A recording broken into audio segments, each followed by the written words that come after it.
हमारे साथ हैं डॉक्टर पवन दुग्गल। ये साइबर एक्सपर्ट हैं, साइबर लॉ और अब एआई जिस तरीके की चुनौतियां एक आधुनिक समय में आ रही हैं, तो उनको लेकर पवन जी ने काफ़ी कुछ किया है।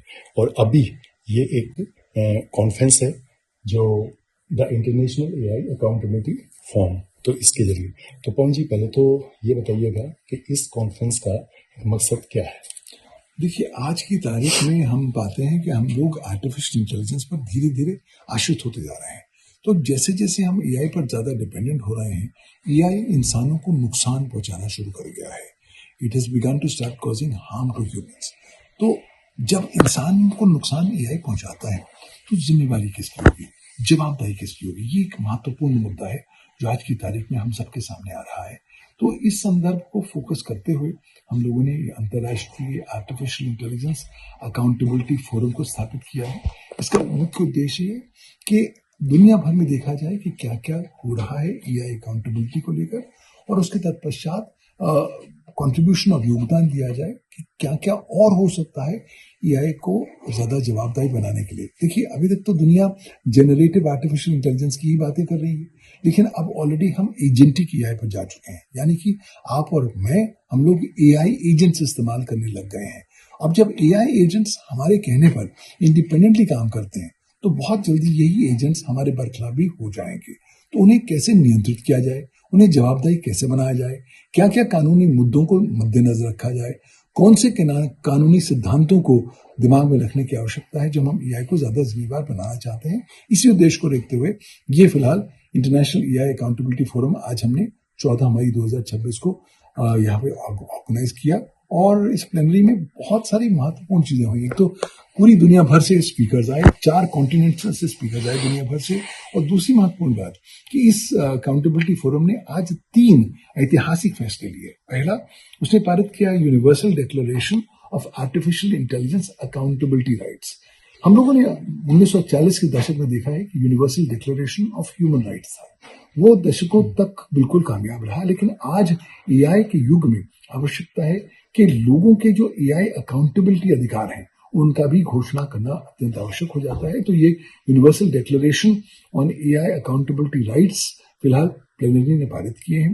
दूसरा, हम लोगों ने new Delhi compact on artificial intelligence accountability पारित किया, जो सिद्धांत जो कोलेशन है लीगल सिद्धांतों के, जिनको मद्देनजर रखने की आवश्यकता है जब सरकारें और जब राष्ट्र एआई को अकाउंटेबल बनाने वाले कानून या कानूनी फ्रेमवर्क बनाए। साथ ही साथ international AI accountability forum charter को भी रिलीज किया गया और उसको पारित किया गया। तो मुझे लगता है एक छोटा सा कदम आज हुआ है, लेकिन एक नई दिशा खुलती जा रही है। और आने वाले समय में, अगले 2 दशकों में, अगर आपकी और मेरी सबसे बड़ी चुनौती और सिरदर्दी होगी, तो वो एआई अकाउंटेबिलिटी होगी। इसमें पवन जी, पिछले दिनों हमारी सीबीआई डायरेक्टर पवन सूद से बात हो रही थी इस बारे में, तो उन्होंने भी बताया कि किस तरीके से जो साइबर क्रिमिनल हैं वो भी अब एआई का इस्तेमाल करने लगे हैं। और उन्होंने जैसे म्यूल अकाउंट के बारे में बताया कि आरबीआई और सीबीआई इन दोनों की टीम मिलकर किस तरीके से म्यूल अकाउंट को हैंडल किया जाए, उनको पहले से ही उनका पता लगाया जाए, उन्हें टाइमली उन्हें रोका जाए या उन्हें डिटेक्ट किया जाए।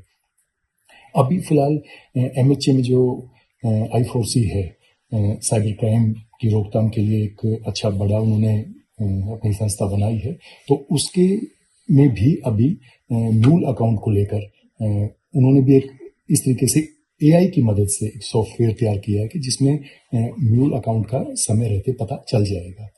तो ये एआई इसमें जैसे म्यूल अकाउंट है या साइबर क्रिमिनल उसका इस्तेमाल कर रहे हैं, या हमारे जो रक्षा प्रतिष्ठान है उसमें भी एआई के जरिए कहीं ना कहीं एक सेंध लगाने का कुछ इस तरीके की खबरें आती रहती हैं। तो इसको कैसे एक खतरे के रूप में देखते हैं? मुझे लगता है आज की तारीख में आर्टिफिशियल इंटेलिजेंस का सबसे महत्वपूर्ण खतरा ये है कि वो एक हथियार बनता जा रहा है साइबर क्रिमिनल्स के हाथों में। अगर आप आज डार्कनेट पर जाते हैं तो आप पाते हैं कि वहां पर जो सबसे प्रेवलेंट ट्रेंड है वो ये है आर्टिफिशियल इंटेलिजेंस द्वारा powered cyber crime as a service. यानी कि आजकल तो क्विक कॉमर्स का दौर आ गया है। फोन करो जी, मेरे यहाँ पिज्जा भेज दो, मेरे यहाँ भेज दो। अब इमेजिन करिए कि अब आप साइबर क्राइम भी फोन पर ऑर्डर कर सकते हैं और दूसरी बात, जो जिसे ऑर्डर करते हैं वो कहते हैं कि साहब मैं आपका साइबर क्राइम करूंगा लेकिन खुद नहीं करूंगा, आर्टिफिशियल इंटेलिजेंस से कराऊंगा। तो अब इस तरह का जब एडवांस मॉडल आ गया है तो लॉ एनफोर्समेंट के दृष्टिकोण से तो बहुत चुनौतियां हैं। पहला तो आप लोगों को आइडेंटिफाई नहीं कर पाएंगे, क्योंकि ये जो क्रिमिनल एक्टिविटी करेगा वो करेगा आर्टिफिशियल इंटेलिजेंस। अब उसको आप कानून में कैसे डील करते हैं, क्योंकि आर्टिफिशियल इंटेलिजेंस को कोई कानूनी मान्यता भारतवर्ष में प्रदान नहीं की गई। तो इसलिए जब आप एआई को लीगल सैंक्टिटी नहीं देते तो आप कैसे कह सकते हैं कि एआई की क्रिमिनल इंटेंशन है, मेंस रिया है, या उसने ऐसे क्रिमिनल उद्देश्यों को मद्देनजर रखते हुए काम किया।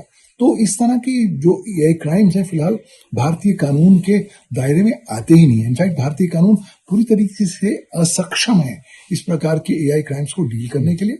और अब क्योंकि ये बहुत ज्यादा विकसित होते जा रहे हैं और साइबर फ्रॉड्स के लिए इस्तेमाल किया जा रहा है बहुत बड़े पैमाने पर, चाहे वो डीप फेक हो, चाहे वो डिजिटल अरेस्ट हो, तो मुझे लगता है कि आपको कानून में संशोधन करना पड़ेगा।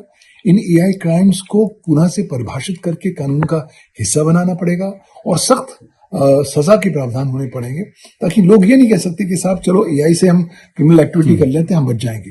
साहब आपने किया है, अल्टीमेटली जिम्मेवारी आपकी होगी और लीगल कॉन्सिक्वेंसेस भी आपको सामना करना पड़ेगा। ये कानूनी सिद्धांत बहुत क्लियर है। जितनी जल्दी अब सरकार इसको मद्देनजर रखते हुए कानून और कानूनी प्रावधान लेकर आएगी या कानून में संशोधन करेगी, उतना ही ज्यादा बेहतर होगा तमाम भारतवासियों के लिए। फिलहाल हमारे देश में एआई को लेकर जो लीगल फ्रेमवर्क है या एक ढांचा कहिए उसको, वो उसमें हम कहाँ पर खड़े हैं अभी, या उसमें कुछ नए कानूनों की जरूरत है, या मौजूदा में सुधार की गुंजाइश है, या फिर हमारे पास बिल्कुल अभी वो ढांचा है ही नहीं। देखिए सर, अभी तो हमारी वो हालत है कि हम अभी अपनी नींद से जगे नहीं, तो जब तक नींद से नहीं जगेंगे तब तक आगे बढ़ेंगे नहीं।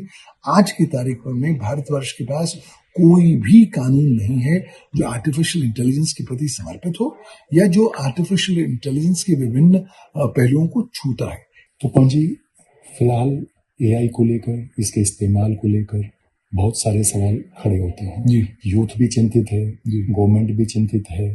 तो इन सब के लिए, ताकि एआई का एक सटीक हमारे डेवलपमेंट वे में उसका इस्तेमाल हो सके, इसके लिए हम क्या सजेस्ट करेंगे? मुझे लगता है कि भारत को बहुत जल्दी एक डेडिकेटेड समर्पित कानून लाना पड़ेगा आर्टिफिशियल इंटेलिजेंस के प्रति। क्यों? क्योंकि जो वर्तमान कानून है वो फिलहाल एआई इकोसिस्टम में पूरी तरीके से इफेक्टिव है ही नहीं।